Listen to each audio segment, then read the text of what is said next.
ಕಲ್ಯಾಣ ಕರ್ನಾಟಕ ಭಾಗದಲ್ಲಿ ಆರೋಗ್ಯ ಇಲಾಖೆ ಮತ್ತು ಕಲ್ಯಾಣ ಕರ್ನಾಟಕ ಅಭಿವೃದ್ಧಿ ಮಂಡಳಿ ಈ ಜಂಟಿ ಆಶ್ರಯದಲ್ಲಿ ಈ ಒಂದು ಕಾರ್ಯಕ್ರಮ ನಡೀತಾ ಇದೆ.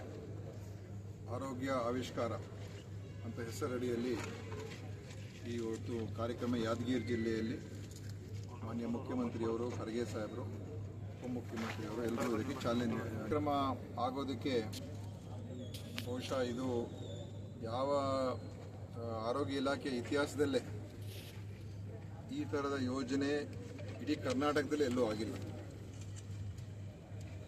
ಪ್ರಥಮವಾಗಿ ಇದಕ್ಕೆ ಮೊದಲು ಚಾಲನೆ ಎಲ್ಲಿ ಸಿಕ್ತು ಅಂತ ಹೇಳಿದ್ರೆ ಕಲ್ಯಾಣ ಕರ್ನಾಟಕ ಏನು ಅಭಿವೃದ್ಧಿ ಮಂಡಳಿಯಿಂದ ಅಜಯ್ ಸಿಂಗ್ ಅವರು ಅಧ್ಯಕ್ಷರಾದ ನಂತರ ಅವರು ಇಲ್ಲಿ ಪ್ರಾಥಮಿಕ ಆರೋಗ್ಯ ಕೇಂದ್ರಗಳು 65 ಆರೋಗ್ಯ ಕೇಂದ್ರಗಳ ಅವಶ್ಯಕತೆ ಅಂತ ಹೇಳಿ ನಮಗೆ ಹೇಗಾದರೂ ಮಾಡಿ ಮಾಡಿಸ್ಕೊಡ್ಬೇಕು ಅಂತ ಅವರು ಬಹಳ ಅದಕ್ಕೆ ಒತ್ತಾಯ ಮಾಡಿ ಕಲ್ಯಾಣ ಕರ್ನಾಟಕದ ಒಂದು KKRDBಯಿಂದ ದುಡ್ಡು ಕೊಡ್ತೀವಿ, ರಾಜ್ಯ ಸರ್ಕಾರದಿಂದ ಕೂಡ ಕೊಡಬೇಕು ಅಂತ ಹೇಳಿ ಶುರುವಾಯಿತು.